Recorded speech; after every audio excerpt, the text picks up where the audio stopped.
تم ناشتے میں کیا لوگی؟ وہی جو میرے ہاؤس میں چلتا ہے۔ وہ بے ساختہ مسکرا کر بولی تو صبا بھی مسکرا دی، جبکہ وہ صالح بیگم کو بتا کر حیران کر رہی تھی۔ وہاں سبھی ناشتے میں پراٹھا کھاتے ہیں، سالن یا انڈے کے ساتھ، اور حیرت کی بات تو یہ ہے کہ سبھی ماشاءاللہ سے اتنے فٹ اور اسمارٹ ہیں۔ تم اس غلط فہمی میں مت رہنا کہ تم بھی پراٹھے کھا کر انہی کی طرح فٹ اور اسمارٹ رہو گی۔ ایک بار چربی کی تمہیں چڑھ گئی تو پھر اسمارٹنیس خواب بن کر رہ جائے گی۔ نوفل اسے ڈرا رہا تھا۔ نوری کے ہاتھ چائے بھجوا کر وہ نگی کے لیے پراٹھے بنانے لگی۔ کیا بات ہے نوفل، میں دیکھ رہی ہوں کہ تم گھر کو خصوصاً صبا کو بالکل بھی ٹائم نہیں دے رہے۔ صالح بیگم کے دل کی خلش زبان پر آ ہی گئی تھی۔ نوفل تو چوکا ہی تھا، نگی بھی بے یقینی سے انہیں دیکھنے لگی۔ کیا صبا نے آپ سے کچھ کہا ہے؟ اس نے بلا ارادہ ہی پوچھا تو وہ قدرے سختی سے بولی، اس کے کہنے کی کیا ضرورت ہے؟ میں نے بھی دنیا دیکھی ہے، تمہارے رنگ ڈھنگ میرے سامنے ہیں۔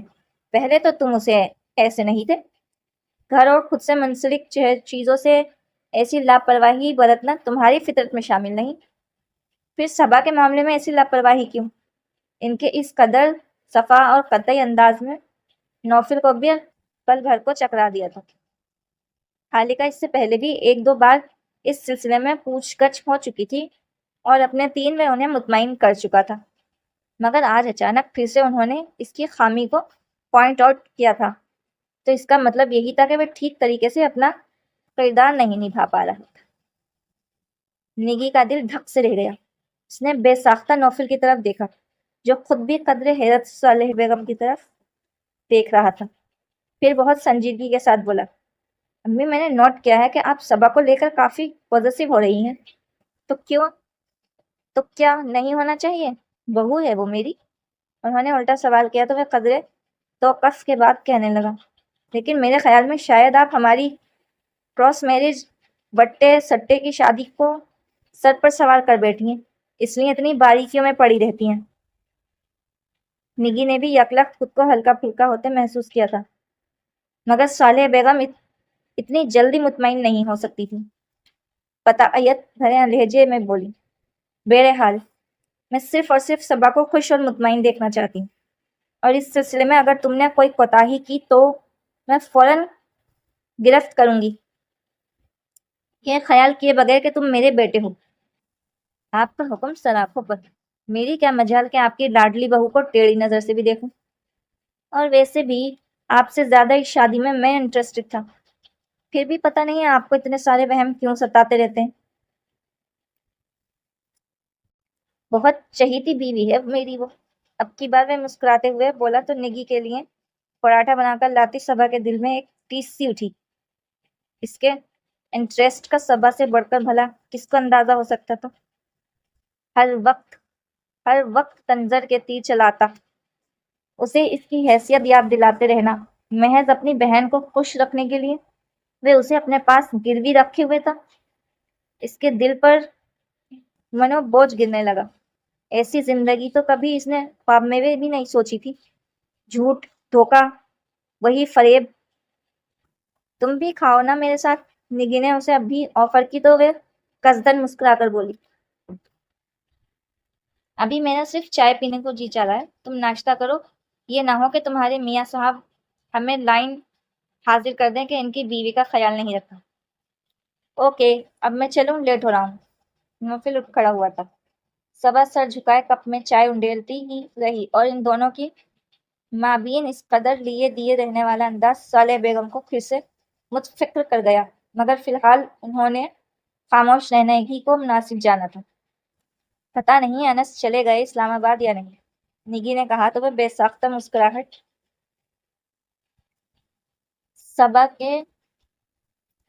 صبا سر جھکائے صبا کے ہونٹوں پر رینگ گئی۔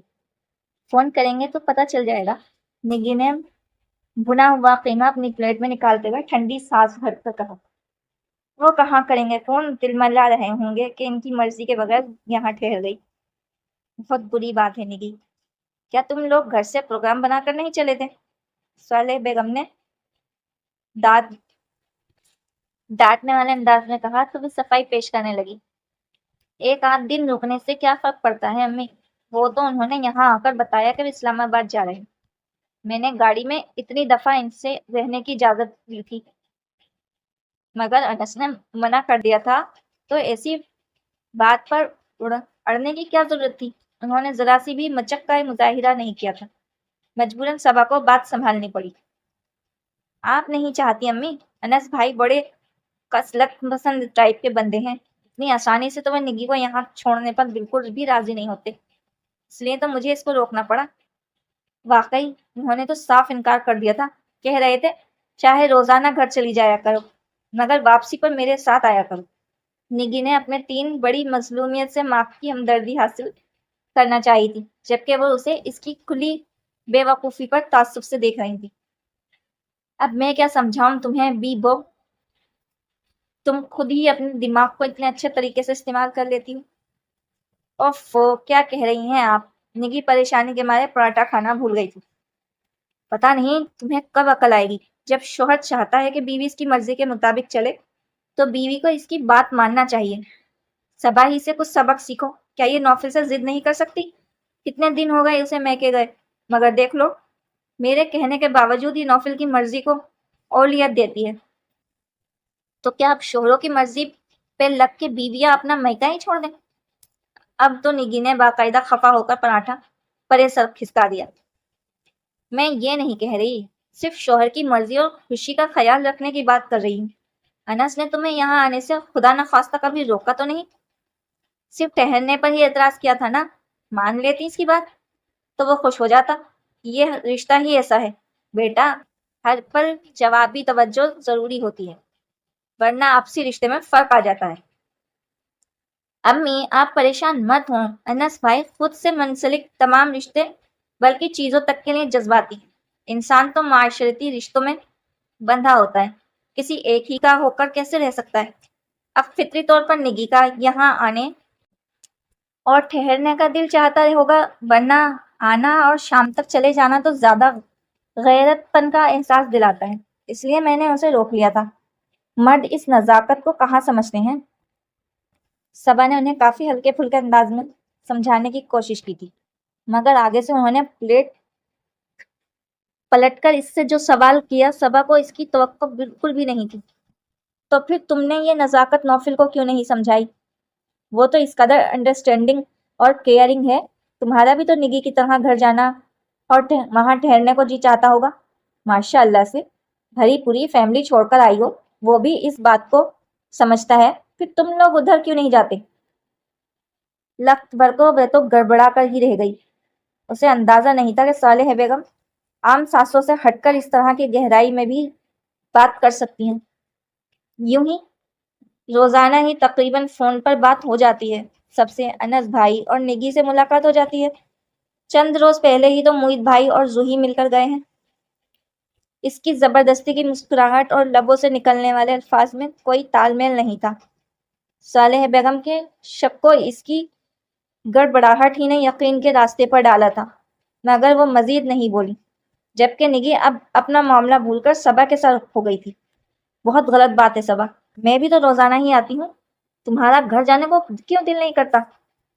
صبا کی آنکھوں میں بہت مزدر آناسی کیفیت اتر آئی تھی جس کا ماخن نہ جانتے ہوئے بھی صالح بیگم نے بے اختیار بات پلٹ گئی۔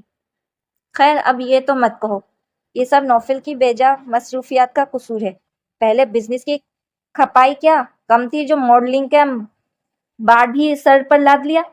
بیوی بیچاری بھلے سے ایک کونے میں پڑی رہے۔ ان کے لب و لہجے سے واقعی ناگواری جھلک رہی مگر صبا ان کو ان کی خفگی ناپسندیدگی کوئی خوشی نہیں دے سکی تھی۔ خوشی اور مطمئن تو وہ تب ہوتی جب صالح بیگم اصل حقیقت کا ادراک جان جاتی مگر یہاں تو کوئی سوچ بھی نہیں سکتا کہ نوفل احمد کا اصل کیا ہے۔ ناشتے سے فراغت پاتے ہی نگی فون سے چپک گئی، اس کے موبائل پر بیل جا رہی تھی، 1 2 3۔